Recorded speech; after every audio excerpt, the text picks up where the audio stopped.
আসসালামু আলাইকুম সুপ্রিয় দর্শক, আজ আমি আপনাদের মাঝে একই ভিডিওতে পাশাপাশি বড় বড় দুইটি হসপিটালের তথ্য শেয়ার করব।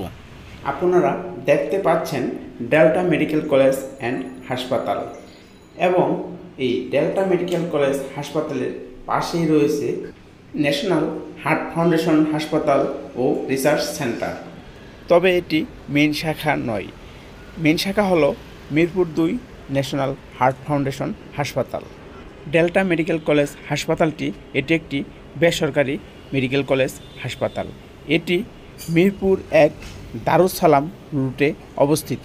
এই হসপিটালের জরুরি বিভাগ 24 ঘন্টা খোলা থাকে এবং সকাল বিকাল এখানে আউটডোরে বিশেষজ্ঞ চিকিৎসকগণ রুগী দেখে থাকেন। তবে এখানে রুগী দেখাতে চাইলে আগে সিরিয়াল নিতে হবে। ডেল্টা মেডিকেল কলেজ হাসপাতালে সকল ধরনের অপারেশন করা হয়ে থাকে এবং এখানে সকল ধরনের পরীক্ষা নিরীক্ষাও করা হয়ে থাকে। এখানে হার্টের সকল ধরনের চিকিৎসা, হার্টের রিং পরানো, এনজিওগ্রাম এবং প্রেসমেকার বসানো হয়ে থাকে। ঠিকানাটি আবারও বলছি, এটি মিরপুর 1 দারুস সালাম টেকনিক্যালের পাশেই অবস্থিত।